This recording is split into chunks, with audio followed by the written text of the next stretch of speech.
Clock, time है अच्छी कहानियों का।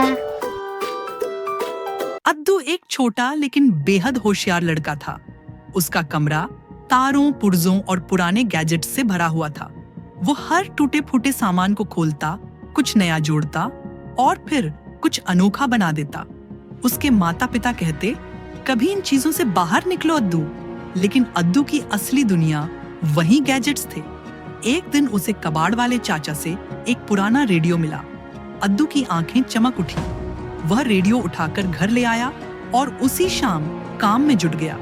जैसे ही उसने उसमें लगी नीली चिप पर हाथ रखा, रेडियो में जोर की गड़गड़ाहट हुई और अचानक एक तेज नीली रोशनी कमरे में फैल गई। इससे पहले कि अद्दू कुछ समझ पाता, जमीन उसके नीचे से खिसक गई और वो पोर्टल में गिर गया।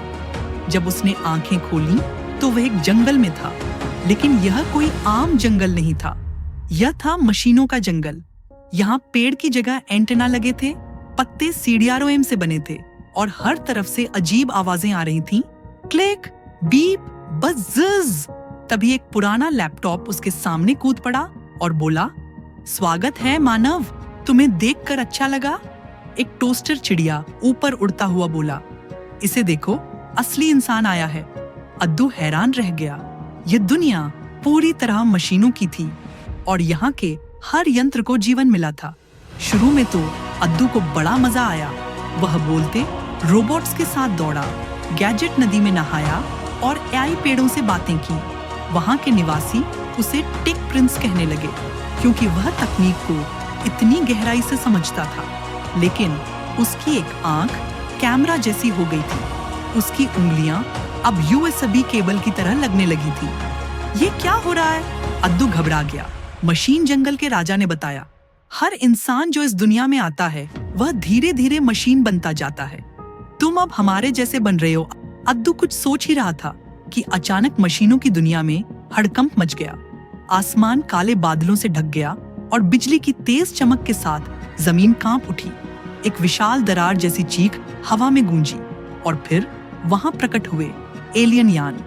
ये यान लोहे के अजगरों जैसे दिखते थे और उनके अंदर से निकले जीव चमकती आंखों वाले, धातु जैसे चेहरे और चुभती रोशनी से घिरे हुए।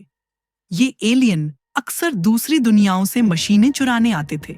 वे उन्हें गुलाम बना लेते थे, उन्हें अपने ग्रह पर बांध कर काम करवाते थे। इस बार उनका निशाना यही मशीन विश्व था। मशीनें डर के मारे भागने लगी। हर तरफ अफरा तफरी मच गई। राजा और उसका दरबार घबरा गया। कुछ मशीनें लड़ना चाहती थीं, पर उनके पास वो ताकत नहीं थी। एलियन ने मुख्य ऊर्जा केंद्र को घेर लिया। अगर वह तबाह हो जाता तो पूरी दुनिया अंधेरे में डूब जाती। अद्दू ने खुद को छुपाया नहीं। उसने देखा कि एलियन मशीनों को बेहोश कर उन्हें यानों में भर रहे हैं। उसने तुरंत अपने पुराने रेडियो को ट्यून किया और उसकी फ्रीक्वेंसी एलियन यानों से मैच करने की कोशिश की। वो जानता था, अगर सही सिग्नल मिल जाए तो एलियन यानों को भ्रमित किया जा सकता है। जैसे ही रेडियो ने तरंगें छोड़ी, कुछ यानों में गड़बड़ी आने लगी। एलियन चौंक गए। उन्हें लगा कोई अंदर से उनकी प्रणाली को हैक कर रहा है। अद्दू अब एक के बाद एक चालें चल रहा था। वो रेडियो की मदद से एलियन यानों को आपस में टकराने पर मजबूर करने लगा।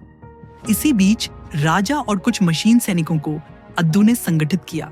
उसने उन्हें सिखाया कि कैसे एकजुट होकर लड़ना है, कैसे छाया में रहकर हमला करना है।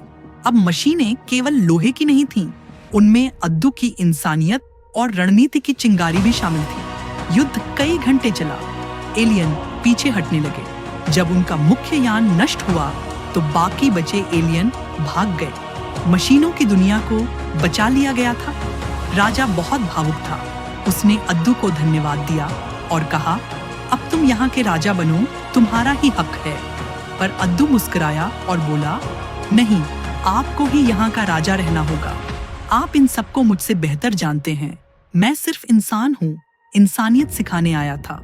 राजा ने 2 विकल्प दिए। पहला, यहीं रहो, बन जाओ मशीन जंगल का राजा। तुम्हारी समझ से हम पूरे ब्रह्मांड को जगा सकते हैं। दूसरा, वापस जाओ अपनी दुनिया में, लेकिन एक शर्त थी, सारी यादें मिटा दी जाएंगी। अद्दू को माँ की आवाज याद आई, मशीनें जरूरी हैं, लेकिन इंसानियत उससे बड़ी है। अद्दू ने फैसला कर लिया। उसने उस रेडियो को ढूंढ निकाला जिसने उसे यहाँ भेजा था। रेडियो अब मंदिर की तरह पूजा जाता था। अद्दू ने रेडियो चालू किया। पूरी मशीन विश्व कांप उठा। एक आंधी चली और सब कुछ घूमने लगा। अद्दू की आंखें बंद हो गईं। जब उसने आंखें खोली तो वह अपने कमरे में था। रेडियो अब हमेशा के लिए चुप था। अद्दू के गैजेट्स अब फिर से साधारण हो गए थे। अद्दू मुस्कुरा रहा था। उसने माँ को गले लगाया और बोला, अब मैं गैजेट्स ठीक करूंगा, लेकिन खुद को कभी नहीं भूलूंगा। अब अद्दू हफ्ते में एक दिन नो गैजेट डे मनाने लगा। सिर्फ किताबों, खेल और दोस्तों के लिए। सीख, तकनीक जरूरी है, पर इंसान होना उससे भी ज्यादा। बाहरी दुनिया की चकाचौंध में अपनी असली पहचान न खोएं। जो दिल से जुड़ा है वही हमेशा साथ रहता है। तकनीक हमारे जीवन को आसान बनाती है, लेकिन हमें ध्यान रखना चाहिए कि यह हमारा पूरा जीवन न ले ले। असली खुशी दोस्तों, परिवार और प्रकृति से आती है, न कि सिर्फ मशीनों से। अपने अंदर इंसानियत को न खोओ, चाहे कितनी भी तकनीक सीखो। तकनीक हमें जोड़ती है, लेकिन दिल ही हमें सच्चा दोस्त बनाता है। याद कई दिनों बाद एक शांत सुबह अद्दू उठा। नींद से अलसाया हुआ वह बिस्तर से उतरा और जैसे ही कमरे की लाइट ऑन करने के लिए स्विच की ओर हाथ बढ़ाया, अचानक उसे एक नंगी खुली तार से जबरदस्त झटका लगा। बिजली का वो झटका मामूली नहीं था। अद्दू पूरे कमरे में उछलकर दूर जा गिरा। गिरते ही उसका पुराना रेडियो तेजी से चमकने लगा और उससे नीली पीली रोशनी बाहर निकलकर सीधा अद्दू के सीने से टकराई। जैसे ही वो रोशनी अंदर घुसी, अद्दू को महसूस हुआ कि उसके हाथों में कुछ अलग हो रहा है। उसकी उंगलियां कठोर होती जा रही थीं, जैसे मशीन में बदल रही हूँ। उसकी हथेलियों पर चमकती हुई सर्किट जैसी लकीरें उभर आईं और पैरों में भी मशीन जैसी शक्ति आने लगी। वह अब भी कुछ समझ भी नहीं पाया था कि तभी एक धातु की चम्मच हवा में उड़कर सीधे उसके सीने से चिपक गई, जैसे उसके अंदर कोई चुंबकीय शक्ति जाग गई हो।